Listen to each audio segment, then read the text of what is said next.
Ready.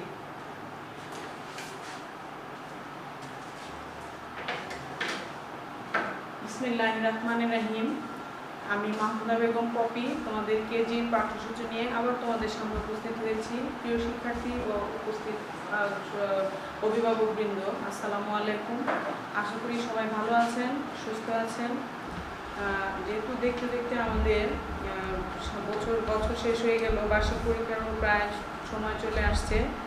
আমরা বার্ষিক পরীক্ষাকে কেন্দ্র করে তোমাদের সামনে দ্বিতীয় ক্লাসটা শুরু করছি। তোমরা আবার একটু মনোযোগ দিয়ে আমার পড়া বা পাঠ্যক্রমগুলো একটু মনোযোগ দিয়ে শুনবে, আর আমি কি বলবো সেভাবে একটু পড়াশোনার চেষ্টা করবে। তাহলে আশা করি তোমাদের সন্নিকট যে বা বার্ষিক পরীক্ষা সেটা তোমরা খুব ভালোভাবে অংশগ্রহণ করতে পারবে। আমি আবারও বলছি, তোমাদের প্রথম শীটের প্রথম পেজে তোমাদের ইংরেজি, তাই আমি ইংরেজিটা নিয়ে আলোচনা করবো। এর আগের ক্লাসে আমি তোমাদের সাথে আলোচনা করেছি word meaning.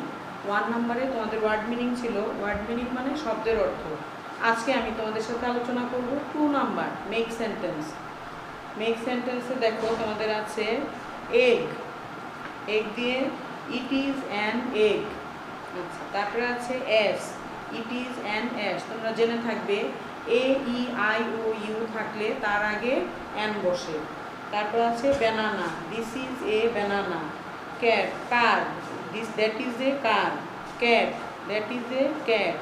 Fish, it is a fish. Teacher, he is a teacher. এখানে হি না লিখে তুমি শিও লিখতে পারবে। তারপর আছে bag, it is a bag. Orange, it is an orange. Ball, this is a ball. Sky, this sky is blue. আচ্ছা, এখন আমি তোমাদের সুবিধার জন্য বলি, যেখানে ইট আছে তুমি চাইলে সেখানে দিস লিখতে পারবে, দ্যাট লিখতে পারবে। আর যেখানে হি লেখা আছে, যেমন টিচার, টিচার পুরুষ হয় মহিলাও হয়, সেক্ষেত্রে তুমি শিও লিখতে পারবে। শি যে টিচার লিখলেও তোমার রাইট অ্যান্সার হবে। আচ্ছা, এভাবে আমরা। তারপর দেখো 3 নাম্বারে আছে ট্রান্সলেট ইনটু বেঙ্গলি। তোমার ইংরেজিতে দেয়া থাকবে, সেটাকে তোমার বাংলা করতে হবে। যেমন আছে এ বুক, এ বুক অর্থ একটি বই। এ অর্থ একটি, বুক অর্থ বই। একসাথে আমরা যখন বলবো তখন এ বুক অর্থ একটি বই। তারপর আছে এ ম্যাপ, একটি মাদুর। ইট ইজ এ ফ্যান, ইহা হয় একটি পাখা। ইট ইজ এ কক, ইহা হয় একটি মোরগ। ইট ইজ অ্যান এগ, ইহা হয় একটি ডিম। দিস ইজ এ ব্যাগ, এই হয় একটি থলে। তোমরা জেনে থাকবে দিস অর্থ এই, সেক্ষেত্রে দিস থাকলে দিস ইজ এ ব্যাগ, এই হয় একটি থলে। আর দ্যাট অর্থ ওই, এখানে দেওয়া আছে দ্যাট ইজ এ বক্স, ওই হয় একটি বাক্স। এ স্টুডেন্ট, একজন ছাত্র। দিস ইজ এ ট্রি, এই হয় একটি গাছ। দিস ইজ এ পাইনাপল, এই হয় একটি আনারস। ইট ইজ ব্ল্যাক, ইহা হয় কালো। দিস ইজ এ টাইগার, এই হয় একটি বাঘ। এভাবে তোমরা 4 নাম্বারে ট্রান্সলেট ইনটু ইংলিশ, 5 নাম্বারে ফিল আপ দি গ্যাপস, 6 নাম্বারে write 2 words with each letter. প্রত্যেকটা লেটার দিয়ে 2টি করে ওয়ার্ড লিখতে হবে। তোমরা এখানে যা দেওয়া আছে এগুলো শিখলেও হবে। তোমরা যদি নিজের সুবিধার জন্য আরও সহজ কিছু লিখতে চাও সেটাও তুমি শিখতে পারো নিজ দায়িত্বে, কোনো সমস্যা নেই, ওয়ার্ড হলেই হবে। 7 নাম্বারে লেখা আছে what is the name of your school. Answer হবে the name of our school is Gazipur ideal kindergarten. এটা যেহেতু বানানের তোমরা বানানটা সঠিকভাবে শিখবে, তা না হলে ভুল হলে নাম্বার এমনিতেই কাটা যাবে। Where is your home, my home is in Gazipur. তারপর দেখো 9 নাম্বারে রাইট কারেক্টলি, তোমার ভুল কিছু ওয়ার্ড দেওয়া থাকবে, সেগুলোকে তোমার কারেক্ট করে লিখতে হবে। তারপর দেখো 10 নাম্বারে বেঙ্গলি টু ইংলিশ দেওয়া থাকবে, বাংলা লেখা থাকবে, তোমাকে ইংলিশে লিখতে হবে। 11 নাম্বারে কিছু ছবি দেওয়া থাকবে, সেগুলোকে তোমার ইংরেজিতে লিখতে হবে কোনটা কী হবে। তারপর দেখো 12 নাম্বার, এখানে মৌখিক, নেম অফ 12 মান্থ, জানুয়ারি থেকে বা ডিসেম্বর পর্যন্ত। আর 13 নাম্বারে তোমাদের দেওয়া আছে রাইমস, এগুলো তোমরা ভালোভাবে শিখবে, আগেরও শেখা আছে, আবার নতুন করে যদি কিছু শিখতে চাও সেটাও শিখতে পারো। আচ্ছা, তারপর তোমাদের শীতের দ্বিতীয় বিষয় হচ্ছে বাংলা। বাংলাতে প্রথম তোমাদের 2 নাম্বারের শব্দের অর্থ এর আগের ক্লাসে আলোচনা করেছি, এখন আমি তোমাদের সাথে আলোচনা করব শব্দের অর্থ হয়েছে, আর এখানে শর্ট চিহ্ন দিয়ে 3টি করে শব্দ গঠন। এখন আমি আলোচনা করব নতুন আইটেম। তোমাদের দেখো খণ্ডত অনস্বর দিয়ে শব্দ গঠন। দেখো 7 নাম্বার তোমরা তোমাদের শীটের 7 নম্বরে দেখো, ওখানে দেয়া আছে খণ্ডত্ব দিয়ে যোগে 5টি শব্দ লিখো। দেখো, শরৎ তালিবাস্য বসিন্নার খণ্ডত্ব শরৎ, ম হ খণ্ডত্ব মহৎ, স্বরেয় দন্তাস্য খণ্ডত্ব অসৎ, হ ঠয়াকার ঠা খণ্ডত্ব হঠাৎ, বৈরিকার হ খণ্ডত্ব বৃহৎ। তারপর দেয়া আছে অনুস্বর যোগে 5টি শব্দ গঠন। দেখো, বয়কার বা অনুস্বর লয়াকাল্লা বাংলা, হ অনুস্বর দন্তাস্য হংস, ব অনুস্বর তালিবাস্য বংশ, ময়াকার মা অনুস্বর দন্তাস্য মাংস, চয়রিশিকার চি অনুস্বর ডয়সিনারও রসিকার চিংড়ি। এই আইটেমগুলো তোমাদের নতুন, এই জন্য তোমাদের এগুলোর প্রতি বেশি যত্ন নিতে হবে। তারপর দেখো 8 নম্বরে দেয়া আছে জফলা যোগে 5টি শব্দ লিখো। দেখো, এখানে 5টি শব্দ দেয়া আছে। ওই কয় জফলা ঐক্য, স্বরেয় দয়জফলা অদ্য, ভয়াকার ভা গজফলা ভাগ্য, দন্তাস্য তয়জফলা সত্য, বয়াকার বা কজফলা বাক্য। তারপর দেখো 8-এর খ নম্বরে আছে রফলা যোগে 5টি শব্দ লিখো। বরফলা আকার ম গ্রাম, পরফলা আকার মধ্যাহ্ন প্রাণ, ছয়াকার ছা তরফলা ছাত্র, পয়াকার পা তরফলা পাত্র, ভয়াকার ভা দরফলা ভাদ্র। তাহলে 7 নম্বরেও 5টি করে শব্দ গঠন খণ্ডত্ব আর অনুস্বর যোগে, 8 নম্বরে জফলা আর রফলা যোগে 5টি করে শব্দ গঠন। এই দুটো আইটেম তোমাদের সম্পূর্ণ নতুন। আর এখানে দেখো পরের পেজে 11 নম্বরে তোমাদের দেয়া আছে তোমার মাতার নাম, পিতার নাম, শ্রেণীর নাম। এগুলো তোমাদের নিজেদের বাবা মায়ের নাম নিজেদের শিখতে হবে। আরেকটা নতুন আইটেম দেখো, বিড়াল দিয়ে 4টি বাক্য। তোমাদের আগে ছিল মৌখিক, কিন্তু এখন তোমাদের এগুলো শিখতে হবে এবং খাতায় 4টি বাক্য লিখতে হবে। বিড়াল একটি পোষা প্রাণী, বিড়ালের 4টি পা, 2টি কান ও 1টি লেজ আছে, বিড়াল দুধ খায়, বিড়াল মিউ মিউ করে ডাকে। এভাবে বিড়াল এবং মা দুইটা বিষয় দিয়েই তোমাদের 4টি করে বাক্য শিখতে হবে। আবার পরীক্ষা যখন আসবে তখন লিখতেও হবে। তারপর দেখো 13 নম্বরে তোমাদের দেয়া আছে বিপরীত শব্দ। শব্দ দেয়া থাকবে, তোমাদের বিপরীত শব্দ লিখতে হবে। এই আইটেমটাও তোমাদের নতুন। তারপর আছে অশুদ্ধ বানান দেওয়া থাকবে, শুদ্ধ করে লেখা আর ডান বাম মেলানো তারপরের আইটেম। এরপর দেখো, আগে তোমাদের যখন প্রথম দ্বিতীয় তৃতীয় পাবলিক হয়েছে তখন কিন্তু তোমাদের কোনো ছড়া লিখতে হয়নি, ছড়া বা কবিতা। এখন তোমাদের মামার বাড়ি অথবা আমার পণ শিখতে হবে, এটা তোমাদের 4 লাইন লেখা আসবে। আর নিচে 17 নম্বরে সব শেষে আছে কিছু ছবি দেওয়া থাকবে, তোমাদের এগুলোর বানান করে বলতে হবে কোনটা কিসের ছবি।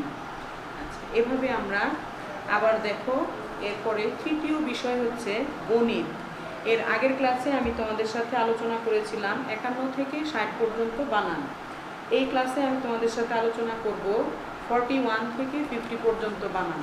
আমি বোর্ডে লিখে দিচ্ছি, এখান থেকে আমার সাথে সাথে তোমরা শিখবে।